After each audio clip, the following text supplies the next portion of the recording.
નમસ્કાર મિત્રો, હું શિલ્પા સાબવા તમારું સ્વાગત કરું છું મારી ચેનલમાં। મિત્રો, આજે જે વાત કરવા જઈ રહી છું તે ખૂબ જ ખાસ છે, માટે ગુજરાતની દરેક દીકરીઓ, માતા પિતાઓ આ વિડીયોને ખાસ જોવે અને બને તેટલો આગળ શેર કરે। મિત્રો, આજે હું જે સામાજિક વાત કહેવા જઈ રહી છું તે એક સત્ય ઘટના પર આધારિત છે, જેના નામ બદલેલા છે। બહેન દીકરીઓ આ ઘટનાને વધારે સાવધાનીથી લે તે માટે તેમાં મેં મારી રીતે ઉમેરેલું છે, જેની નોંધ લેવી।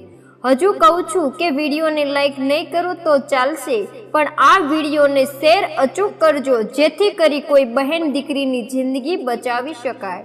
તો ચાલો હવે ધ્યાનથી સાંભળજો આજની આ સામાજિક વાતને। અપેક્ષા, એક વાત કાન ખોલીને સાંભળી લે। આ દુનિયામાં પ્રેમ કરવા માટે તો ઘણું બધું છે, પણ તું તો મારી વાત માનતી જ નથી। સ્ત્રીએ શું ખાલી પુરુષોને જ પ્રેમ કરવાનો હોય? યાદ રાખજે કે આ દુનિયામાં પુરુષો કરતા પણ ઘણું બધું છે। હું તને કેટલી વાર સમજાવી ચૂકી છું, છતાં તું કેમ સમજતી નથી? જો તારે પ્રેમ કરવો જ હોય તો ભગવાનને કરને, ભગવાન તુલ્ય તારા માતા પિતાને કરને, તારા ભાઈ બહેનને કરને, આ સુંદર પ્રકૃતિને કર। પ્રેમ કરવા માટે ક્યાં કોઈ ખોટ છે આ દુનિયામાં? યાદ રાખજે કે આ લોકો ક્યારે તને દગો નહીં આપે, ક્યારે તારો ઉપયોગ નહીં કરે।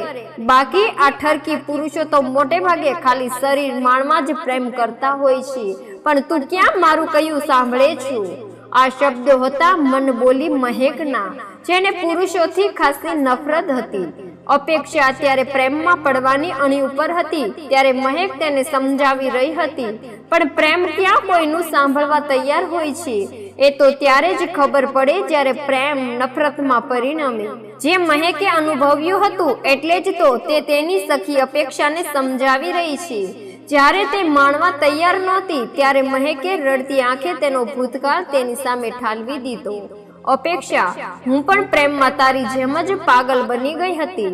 મને પણ તારી જેમ જ એ સમયે લાગતું હતું કે પ્રેમમાં નાત જાતના કાંઈ ભેદભાવ ના હોય, પ્રેમ જેની સાથે થયો હોય તેની સાથે જ નિભાવવો જોઈએ, પણ હું એ તારી જેમ આભમાં ઉડતી હતી। એ સમયે મને પણ ઘણાએ સમજાવવાની કોશિશ કરેલી, એ સમયે મને એ બધા લોકો ખોટા લાગતા હતા।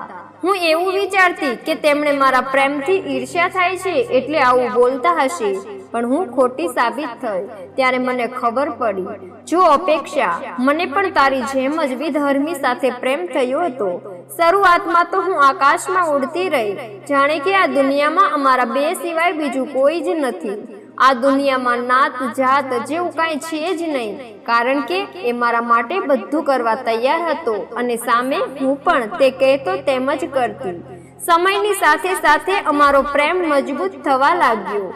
અરે અમારો નહીં, મારો એકનો જ, કારણ કે સમયે મને ત્યારે જ બધું બતાવી દીધું છે।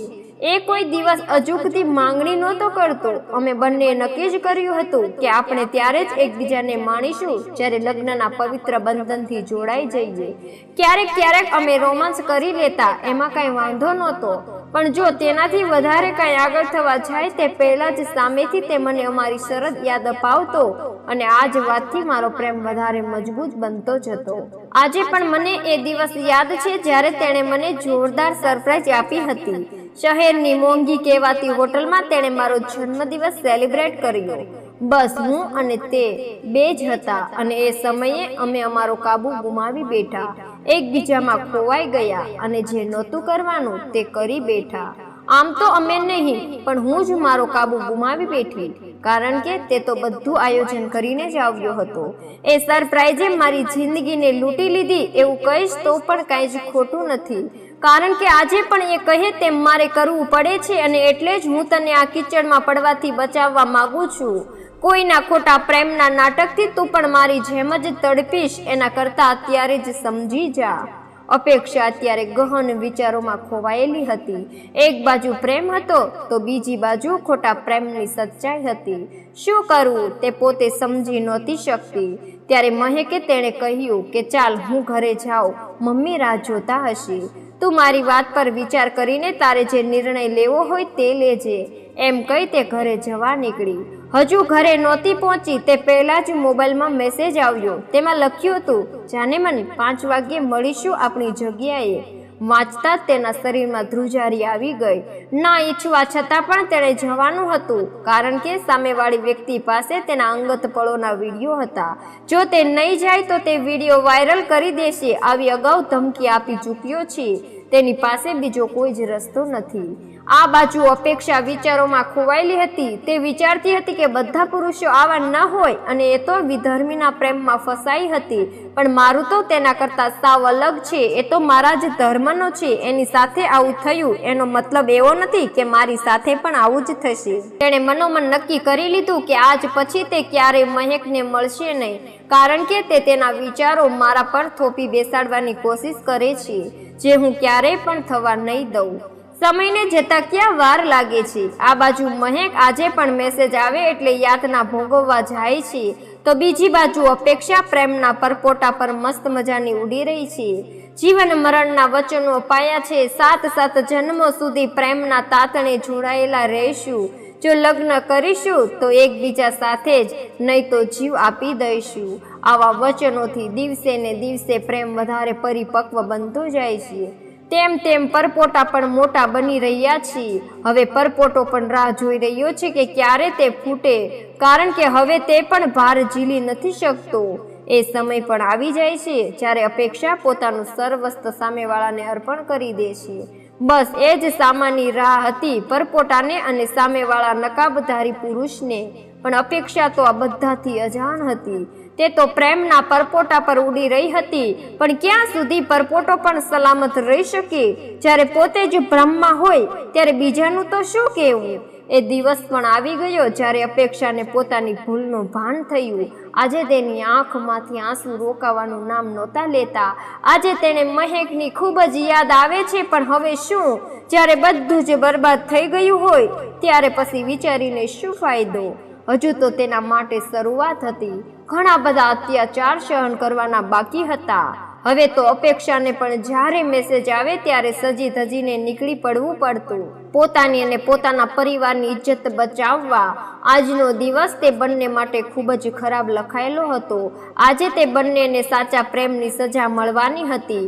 અપેક્ષાના મોબાઈલમાં મેસેજ આવે છે, જાનેમન આજે સાંજે 7 વાગ્યે મળીશું. બીજી બાજુ મહેકના મોબાઈલમાં મેસેજ આવે છે કે જાનેમન આજે સાંજે 7:30 વાગ્યે મળીશું. મહેક માટે તો આ જૂનું થઈ ચૂક્યું હતું, પણ અપેક્ષા માટે હજુ આ નવું હતું. તે અંદરથી ડરેલી હતી. શું કરવું તે તેને સમજાતું નહોતું. પણ ના છૂટકે ઇજ્જત બચાવવા માટે ઇજ્જત લૂંટાવવા જવાનું હતું તે તો નક્કી જ હતું. અપેક્ષા તેના સમય પ્રમાણે પહોંચી ગઈ. આજે તેને રોજ કરતાં કંઈક અલગ લાગી રહ્યું હતું, કારણ કે એ જગ્યાએ એના સિવાય બીજું કોઈ હજુ પહોંચ્યું નહોતું. આ જોઈ તેના ધબકારા વધી રહ્યા. તે વિચારોમાં ખોવાયેલી હતી. ત્યાં જ દરવાજો ખુલ્યો. સામે જોયું તો મહેક હતી. મહેકના મોંમાંથી નિસાસો નાખતા બોલાઈ ગયું કે અપેક્ષા તું પણ? અપેક્ષાને ખબર ના પડી કે શું બોલવું કે શું કહેવું. બસ તેની આંખોએ જવાબ આપી દીધો. એ જોઈ મહેકની આંખો પણ વહેવા લાગી. તે બંને સમજી ચૂકી હતી કે આજે આ રૂમમાં ના થવાનું થવા જઈ રહ્યું છે. હજુ તો તે બંને કઈ વાત કરે તે પહેલા જ 2 અજાણ્યા યુવકો રૂમમાં આવી પહોંચ્યા.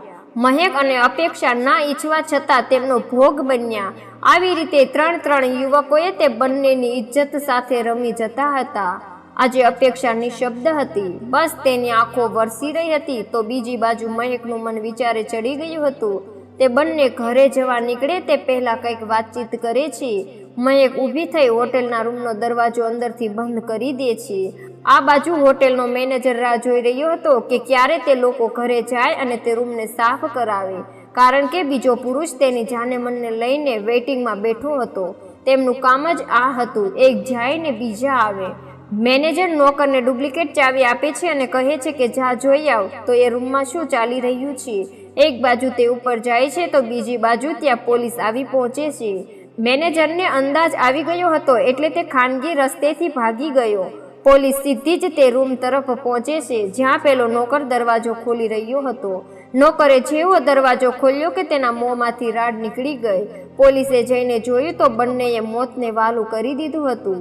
પોલીસ તપાસમાં એક ચિઠ્ઠી મળી જેમાં બધું જ વિગતવાર લખેલું હતું. થોડા દિવસ નેતાઓએ અને લોકોએ ખૂબ નારેબાજી કરી, ખૂબ મીણબત્તીઓ સળગાવી, ખૂબ ધરણા કર્યા, ખૂબ વાયદાઓ કર્યા, ચિઠ્ઠીમાં બધું જ લખેલું હોવા છતાં પણ પરિણામ શૂન્ય જ આવ્યું.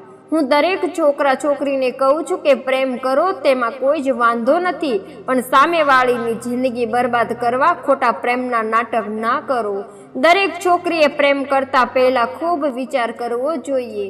સામેવાળી વ્યક્તિ વિશે પહેલા તો સંપૂર્ણ જાણો, ખાલી પ્રેમના નામ પર તે કહે તેમ ના કરો. તો મિત્રો, આ વિશે તમે શું કહેવા માંગો છો તે ખાસ કોમેન્ટ કરીને જણાવજો. વિડીયોને લાઈક નહીં કરો તો ચાલશે, પણ શેર અચૂક કરજો, જેથી કરી કોઈની દીકરીનું જીવન નર્ક ના બને. જો આવા સામાજિક વિડીયોને સાંભળવા માંગતા હોય તો ચેનલને સબસ્ક્રાઈબ કરી લેજો. તો ચાલો ફરી મળીશું નવા એક વિડીયો સાથે. આભાર.